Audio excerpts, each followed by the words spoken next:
Do it. Praise God. We're going to be talking about dealing with sin. Now, before I actually start, I want to mention this. It's easy for me to say, or it's easy for us to say, just stop sinning. Stop it. Stop it. Stop sinning. It's wrong. It's easy to say that.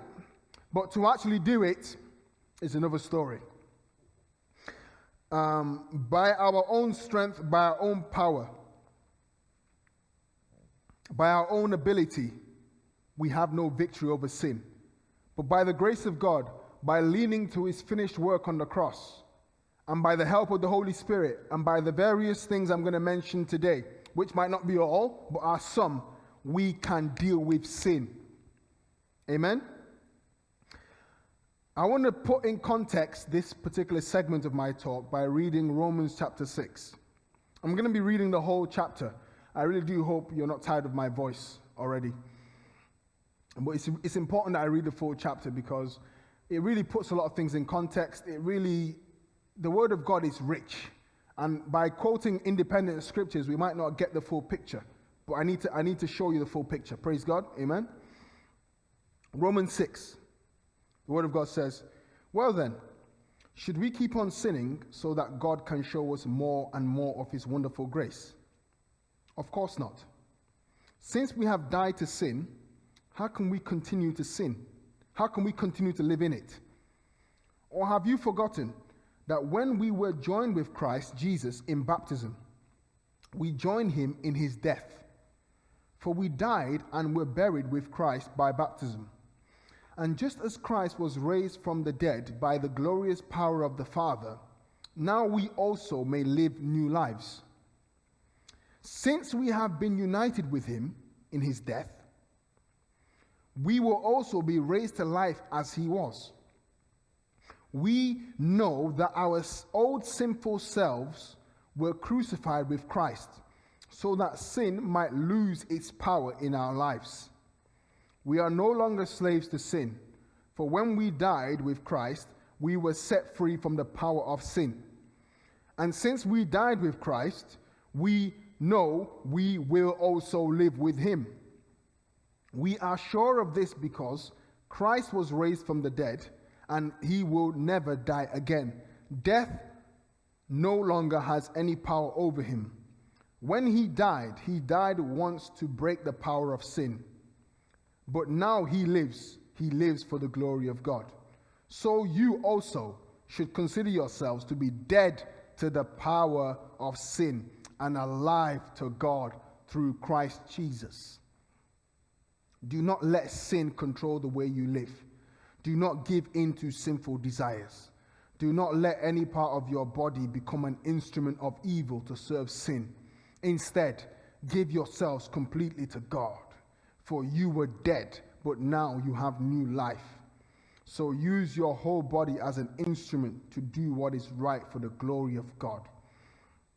Sin is no longer your master, for you no longer live under the requirements of the law. Instead, you live under the freedom of God's grace. Well then, since God's grace has set us free from the law, does that mean we can go on sinning? Of course not. Don't you realize that you become the slave of whatever you choose to obey? You can be a slave to sin, which leads to death, or you can choose to obey God, which leads to righteous living. Thank God, once you were slaves of sin, but now you wholeheartedly obey this teaching we have given you. Now you are free from your slavery to sin, and you have become slaves to righteous living. Because of the weakness of your human nature, I am using the illustration of slavery to help you understand all this. Previously, you let yourselves be slaves to impurity and lawlessness, which led ever deeper into sin. Now, you must give yourselves to be slaves to righteousness, so that you will become holy. When you were slaves to sin, you were free from the obligation to do right.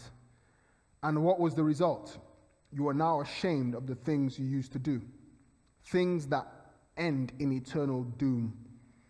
But now you are free from the power of sin and have become slaves of God. Now you do those things that lead to holiness and result in eternal life.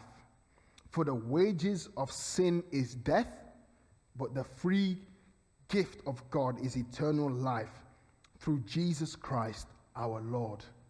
Amen. Thank God for his word. So how do we deal with sin?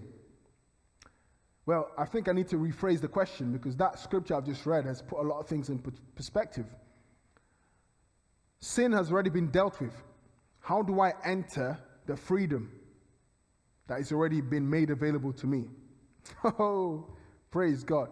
How do I enter the freedom in Jesus Christ that has already been made available to me? Number one, I'm still on the S's, by the way. So number one, identify and acknowledge that you are a sinner and you need a savior. Identify and acknowledge that you're a sinner and you need a savior. Please don't be in denial. Please don't be in denial. Number two, surrender your life to God. Submit all your power, personal power, ability, confidence, strength, skill. Submit your sexuality, your personality. Submit your struggles to God. Put it all on him. He carried all this on the cross, by the way. Put it all on him. Put it all on him. Cast your cares upon him because he cares for you. Hallelujah. The weight is too heavy to carry alone. In your own human strength, in this world we live in, you do not have the power to carry the weight of sin. But Jesus already carried that weight for you. Hallelujah. Number three, how do we deal with sin? Scripture. Scripture. Scripture is the word of God, the Bible. The truth is, in the world that we live in, there's a lot of voices, a lot of polluting noises. We need the word of God in our lives to declutter our minds, to renew our minds from the pollution. By keeping the word of God before your eyes, by keeping the word of God, meditating on the word, renewing your mind, it helps you live this life and filter some of the junk that we see from day to day. The scriptures say in Romans chapter 12 verse 2, don't copy the behavior and customs of this world, but let God transform you into a new person by changing the way you think. Then you will learn to know God's will for you, which is good and pleasing and perfect. Praise God. Number four, supplication, which is prayer. Prayer. Ladies and gents, we are not in a physical battle. This is not a battle of sin, I'm going to knock you out. Devil, I'm going to knock you out. Well, find the devil then. You see, we're in a spiritual battle. This is not a battle against flesh and blood, ladies and gents. This is against principalities, against powers, against rulers in darkness. I'm going to read a scripture that will put this in context. This is not a physical battle. So the weapons we are arming ourselves with are not physical weapons, although there are physical things you can do to resist sin, which I'm going to talk about. These are spiritual weapons. The word of God says in Ephesians chapter 6, verse 10 to 18, the armor of God. Finally, be strong in the Lord and in his mighty power. Put on the full armor of God so that you can take your stand against the devil's schemes. For our struggle is not against flesh and blood, but against the rulers, against the authorities, against the powers of this dark world, and against the spiritual forces of evil in heavenly realms. Therefore, put on the full armor of God, so that when the day of evil comes, you may be able to stand your ground. And after you have done everything, to stand. Stand firm, then, with the belt of truth buckled around your waist, with the breastplate of righteousness in place, with your feet fitted with the readiness that comes from the gospel of peace. In addition to all this, take up the shield of faith, with which you can extinguish all the flaming arrows of the evil one. Take the helmet of salvation and the sword of the Spirit, which is the word of God. And pray in the Spirit on all occasions, with all kinds of prayers and requests. With this in mind, be alert and keep on praying for all the Lord's people. Number 4 was supplication, which is prayer. Number 5, speak up. Speak up. Ladies and gents, there is power in accountability partners. There is power in having a trusted support system. Sin thrives in isolation. The devil, as I mentioned before, sin separates you. The devil wants to separate you, isolate you, because when you're isolated, he can really deal with you. He can manipulate you. He can confuse you. He can delude you. But when you're around people, even if you've lost your mind, when you're around people that speak sense, they will speak sense into you. They will speak sense into you. Hallelujah. And they also encourage you in your journey. They can also serve as prayer partners, accountability partners. Praise God. Now, please don't get to a point where you think you don't need this. Don't think, if you get to a point where you think you don't need this, it's incredibly risky. I just recalled a scripture that said, let him that thinks he stands take heed lest he fall. If you think you're standing strong, be careful. Be careful. You're not strong enough, big man. You're not strong enough, big woman. Be careful. Also, in this same point of speaking up, I want to encourage us to resist negative thoughts in our minds by speaking the truth of God's word. Don't let negative thoughts linger. Don't let negative thoughts brew in your mind. No, reject it. Reject those images. Reject those replays in your mind. Hallelujah. Amen. Number 6, shut the windows and doors. Shut the windows and doors. Now, once again, you can take this physically, but I mean this spiritually. But I'll explain. Physically, you might need to shut the windows and doors, especially if somebody might be coming and you know that them coming or might lead to something that is not right, that is sin, that is against God's plan. You might need to shut the windows and shut the doors so they can't come in. If, for example, there's this very friendly guest that does turn up to your house, and anytime they turn up to your house, it leads to some activity that you afterwards regret, well, maybe you need to shut the doors and the windows physically so they can't come in. But what I do mean here is, when I say shut the door and the windows, is shut the entrances to shut the access, every access the enemy, the manipulating power of the enemy has to your life. Shut it. Shut it. The eyes are the windows to the mind. You get my drift now, okay? Shut the entrance. I have to ask us some sincere questions here, and I'm going to be honest with myself and you. Let's be honest. What is a trigger for you? Everybody has different triggers. Is there a person? Is there a group? Is there a particular TV show? Is there a particular type of music, a picture, a time of day, or a direction of conversation that triggers you towards sin? Ladies and gents, what are you watching? In today's day and age, it's not easy. I realize it's not easy because whilst we're trying to live a pure life, the world is not helping us. But we need to put boundaries in place. Sometimes you think you're watching an exercise video, you think that's what you're watching, but it's just a very sexualized video. It's like, what on earth is this? You're watching it for the exercise, but then, there's a lot of parts to it that you just don't want to see. I don't want to see that. I'm not, you know what I mean? Okay, moving on. There's some TV shows, borderline. There's some TV shows. I'm not going to mention any right now, although I'm thinking about one right now. You might know the one I'm thinking about just by what I'm saying. The producers are clever. Yeah, they're clever in their own way. They know how to get readers. They know how to get watchers watching, and they know what else to put. And the truth of the matter is, as a man, the more to get a man's attention, it's not too, I don't think it's too difficult to get a man's attention. And I think our wonderful ladies in this world know that. If you show a bit more skin, the average man is gonna, he wakes up in all sense of the word. If you show skin, the average man wakes up. You know what I mean? You know what I mean? You know what I'm talking about? You know what I'm saying? I'll stop there.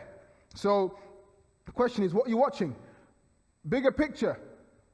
My beautiful ladies, what are you reading? What are you reading? Well, I know what guys read as well affect them, but I know sometimes words are the things that get some women going. That's why you can see a guy with no agenda, no plan, use the most smoothest words, and before you know it, she's heads over heels, as they say. She's oh, he loves me. No, he doesn't. He cares for me. No, he doesn't. He said he loved me. He said that he will do anything for me. No, he'll do anything until he gets you in the bed. After he's got you in the bed, job done. Next victim, see you later, love. See, we have to be sensitive to this. And the reason I'm saying this is because some people don't realize this. And I'm saying this from a guy's perspective. I told you before, I read that poem about I want to be a good guy, because I know in the past I've not really managed some situations rightly. I've not done the right thing. I've been sometimes talking to multiple ladies at the same time. Once again, you know, not that I'm trying to manipulate them. My goal was never the bed. My goal was never to take advantage of them with sex or something like that. That's not my goal. But I realized that the very act of emotionally taking ladies through that journey of sensing or thinking that you are committed, but you yourself have not reached that point, but then you are talking about things that indicate commitment, and you're talking about subjects that can lead to things, feelings, that's not right. And I had to reflect and call myself to order. What I did was not right. And I admit, it's not right. God forgive me. It's not right. So, going back to my point, what was I talking about? Okay, I think my point was, we have to be careful what you're watching. What you're reading, ladies. There's some books that really get people moving. There's some books that really get some people. I'm not going to mention any names here because I ain't that kind of guy to call it for what it is, but you know what I'm talking about. There's some books that are borderline. Some magazines. Some pages. We have to be careful. What are we listening to? We've got to be careful. Once again, the eyes are the windows, the ears. What we listen, what we're touching, what we are allowing ourselves to touch, what we are allowing to touch us. There are hugs and there are hugs. There are hugs and there are hugs. There are hugs and there are hugs. I'll leave that there. What are you smelling? What and where are you eating? Now, you guys, I don't want to use too many examples because I don't want to divert from too many things, but as I'm prompted to say things, I will say it. Some people know your weak point, and some people's weak point is food. You give them a good old meal, a good old drink, you've got them wherever you need them. You cook them a good old dish. Oh my word, that guy or that girl is gone. On your laps, whatever you want to do with them, like Samson and Delilah. Whatever you want to do with them. May that not be us in Jesus' name. Let us shut the doors and the windows and any other entrances. Don't play with sin. As I said before, sin is not your friend. Sin is not your friend. As one TV show says, I'm not your friend. That's what sin is saying. Although it might look like your friend, it's not your friend. It's out to cut you. It's out to kill you. John 10:10, the thief comes to steal, to kill, and to destroy. But God has come that we may have life and have it more abundantly. Amen. Number 7. At this point, I can actually say, you know what, by putting these few tips in place, we can actually say stop. That's number 7. Stop. That is, whatever is within your control to stop doing, you must cut it off. Unfortunately, we cannot live for God and live for the world at the same time because the ways of the world and the ways of God are opposites. I'm going to explain in the scripture shortly. We cannot say, God, I'm all for you, and the world, I want to dip in a little bit here. You're either all for God, or you're not. You're either hot, or you're cold. You're either in, or you're out. Dipping and diving doesn't help you. It doesn't help you primarily because you don't know where you stand, and it can lead to a very confused, difficult life. Like Samson, you may go out thinking the Lord is for you, not knowing that you have grieved the Spirit and you have quenched the Spirit. You don't want to live that kind of life. Like I said, stop. What are some of the practical things we can do to stop? And just like say, stop the habits, stop the patterns, cut it off. If it's a person, cut them off. These are some of the things that some people have done. Some people have made a vow. God, I have once heard a man who was tempted by another woman who was not his wife. A man who was tempted by a woman who was not his wife. Now, this man got on his knees and prayed to God and said, God, if I ever sleep with this woman who is not my wife, whether she has AIDS or she doesn't have AIDS, AIDS is a sexually transmitted disease. Whether she is diseased or not diseased, give me the disease. This is what this man prayed. Because he was aggressive in his faith, and he was aggressive. He doesn't want to play with sin. He got to a point where he said, this temptation is becoming too strong. If my own strength can't stop me, I need to put some external barriers in place. Knowing that you've prayed, knowing that you've put some barriers in place. If I do this thing, let me die. Wow, it's a brave man. That's a brave brother. But it's powerful because then again, people may say, oh, well, that's a bit of a strange prayer. Well, it worked for him because anytime the girl came to tempt him, in his mind, he remembered the prayer he prayed. I can't cross this line with you, girl, because I know what I've prayed. Danger. When she's coming to tempt him in her curvaceous, sweet nature, what he just sees, danger. Number 2, what are some of the things that people have done to stop? You can call this B if you want. Clone your phone. Some people have their phones cloned by an accountability partner or a friend. They've cloned their phone so they can see what they're watching. They can see what they're doing. C, put in blocks in your computer. I'll be honest with you. This is a personal testimony. My phone, I can't watch porn on my phone, and I can't watch porn on my computer. Even some of my Google searches and some of the things I search, I can't watch certain things on my phone. I simply can't do it. I can't because it's blocked. And the process towards unblocking is quite lengthy. And for somebody who is trying to live for Christ and live in God, to go through the processes to unblock your phone, you have to now ask yourself, okay, for what reason? Like, for example, on my phone, for me to kind of take off the 18 thingy-majig so I can watch whatever, I need to put in my card in the system, I need to call the network, I need to da-da-da-da-da. You see, the process, you see, when the journey towards the sin is difficult, once the process is challenged, once you've put in barriers in place, at some stage along that process, your brain might click. So, Ike, the only reason why you are wanting to take the barrier or the blocker off this is to watch something that is what? Something that is what? And is this thing that you're going to watch something that you want other people to watch? Is this thing something that you might want? Is this thing that you're about to watch something that you might want people to know you're watching? Is it secretive? Is it right? Is it glorifying God? You see what I'm saying? Then you snap back. Come back to yourself now. Come on, flesh. I'm a spirit being. I live in the flesh. My flesh is not dominating my spirit. My spirit is dominating my flesh. I live in the spirit, not in the flesh.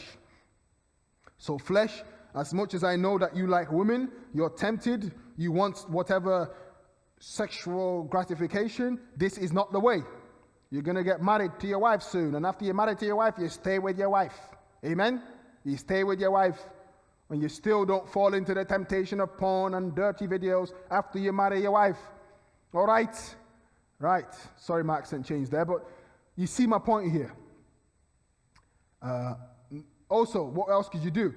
You could return the stolen things. So, for example, if the sin that you've committed is theft, or you've taken things, or you've done something, hand it back. Give it to charity.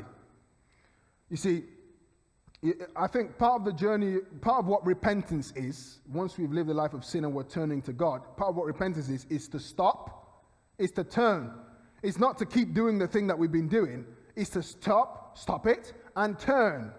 So, you might need to stop kissing your girlfriend or boyfriend if it leads to more things. I don't know what I'm not telling you what to do, I'm just putting it out there. You might need to stop these closed door interactions.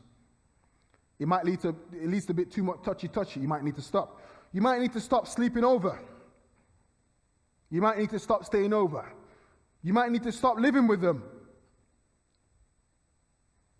You might need to stop or pause the whole relationship and pray for the will of God.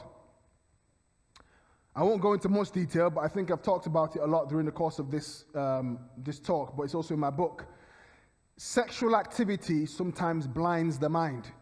You can't really see the relationship anymore for what it is. You think the person's the right person simply because they're good in bed. I actually once heard this. A guy told me about a guy that is still with a girl. He knows he's not the right girl. The guy knows it's not the right girl for him, but he's still with her because the sex is good. What? He's still with her because the sex is good. What? I mean, it blinds you. And sometimes, some people even, because of the physical aspects and the perks of being with this person, whatever that might be it the sex, the money, the attention, the fact that they're good in cooking, cleaning, they're nice, they're kind, or whatever, they end up marrying the person while that person is not even in the will of God for their life. Problem number one, have kids with the person. More kids. Deeper issue. And then once their mind finally clears up, I didn't think you were the right person. I'm going to divorce you now. What? After all that and after all these people you brought into the equation, may the Lord have mercy on us in Jesus' name. God have mercy. So these are some of the things we can stop. It's not easy, but we must. We genuinely must. If we want to be free, genuinely free, we cannot say to God, God, free me from this, this, and this, and leave this one. I'm all right with this one. I'm enjoying this one a bit. God, free me totally. If you want to be free, you must go for it totally, not partially. I like to say this, and I'll quote this. It doesn't matter how many times you shower. If you put on the same dirty clothes, you will still smell. God wants to do a new thing in your life. It doesn't matter how many times you shower. If you put on the same dirty clothes, you will still smell. God wants to do a new thing in your life. But you need to put off the old way completely. Ephesians 4:22-24. I'm preparing to close. Ephesians 4:22-24. Throw off your old sinful nature and your former way of life, which is corrupted by lust and deception. Instead, let the Spirit renew your thoughts and attitudes. Put on your new nature, created to be like God, truly righteous and holy. All of it has to go. It's all got to go. So as I begin to close, some things to consider. As I said, sin starts small. A little bit here, a little bit there, a little bit there, a little bit there. Boom. Trap. Don't fall into those traps. Number 2, please don't sleep. I don't mean you can sleep physically, of course. What I mean is don't let your guard down. Don't let your guard down. Don't let self-confidence get in the way. Don't let pride lead to your downfall. Stay humble. Stay teachable. Never think that, I can handle this situation. God, I'm tough enough. I'm big enough. I can hack this. You can't hack this. You can't hack this. Sin is the weight of sin. You can't play with sin with your flesh, brother. You can't. I'm just watching this video. Quite a sexualized video, but it's all right. It's not going to do much to me. I'm just going to that place there. There are a lot of naked images there and stuff. There's a lot of things that will tempt me, but I can handle it. You can handle it. I'm just going to her house. Nothing's going to happen. That's what they all said. Moving on swiftly. Be sober, stay awake. Scriptures say in 1 Peter 5:8, be alert and of sober mind. Your enemy, the devil, prowls around like a roaring lion looking for someone to devour. Be of sober mind. Stay awake. Stay alert. Don't slip off. Now listen, if you slip or if you slide or if you backslide, okay? If you fall short of the glory of God, please do not stay down. Dust yourself up, pick yourself up, repent, go to God, acknowledge your sin, put off the guilt, put on the grace of God and move on. Okay? Come on, people. However, grace is not an excuse to keep on sinning, as I said before. Ladies and gents, we need to stand our ground, stand strong. Hallelujah. We've established before, the enemy does not come to you as this. The enemy won't come to you. The enemy doesn't come to you like this and go, listen, I am the devil, this is sin, enter. He's a bit cleverer than that. He's a bit more snaky than that. He's a bit more seductive than that. He's a bit more cynical and sly and secretive than that. Keep an eye out. Stand your ground.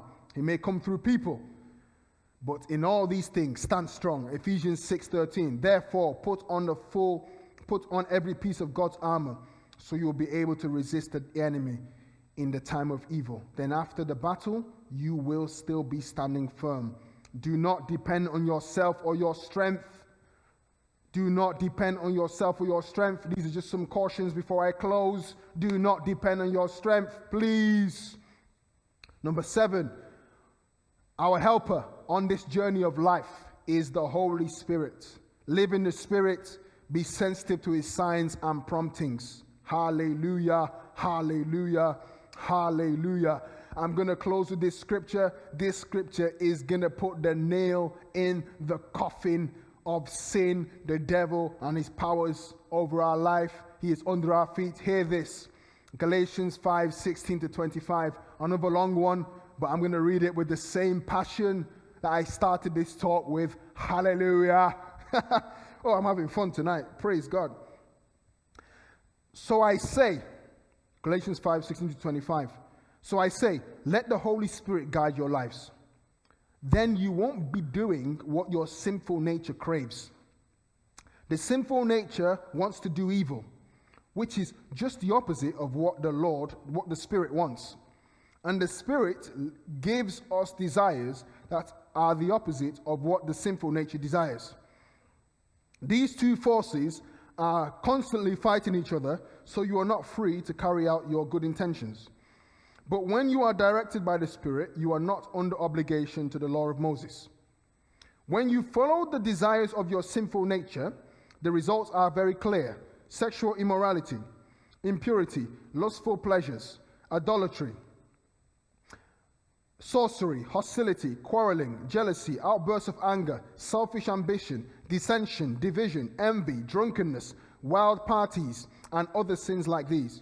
Let me tell you again, as I have before, that anyone living that sort of life will not inherit the kingdom of God. Verse 22, but the Holy Spirit produces this kind of fruit in our lives: love, joy, peace, patience, kindness, goodness, faithfulness, gentleness, and self-control. There is no law against these things. Those who belong to Christ Jesus have nailed the passions and desires of their sinful nature to the cross and crucified them there. Since we are living by the Spirit, let us follow the Spirit's leading in every part of our lives.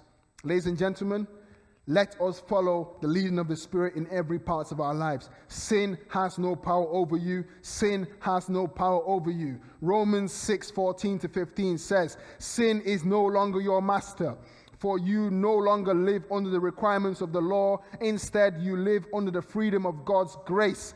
Well then, since God's grace has set us free from the law, does that mean we can go on sinning? Of course not. Of course not. You are free, and you are free indeed. Sin has no power over you. The devil is under your feet. The devil is under your feet. Whoa, the devil is under my feet. I want to sing and I want to dance, and the dance is the beat. Come on. We thank God for his word today. We are free from the power of sin to serve the living God. The enemy is under our feet. We have dominion through Christ Jesus our Lord. Amen and amen and amen. Ladies and gents, I want you to walk with this authority, live with this understanding. Jesus is by your side. In Jesus' name we have prayed. Amen and amen. Woo! Praise God for today's talk. Hallelujah. Now, I'm going to walk off this stage with authority because not only have I been speaking these words today, but I have been ministered to as well as I've been speaking. The word of God is rich. The word of God is powerful. The word of God is living and active, sharp. Hallelujah. Praise the Lord. Amen and amen. I'm going to walk in this power. I'm walking in power. I'm walking in miracles.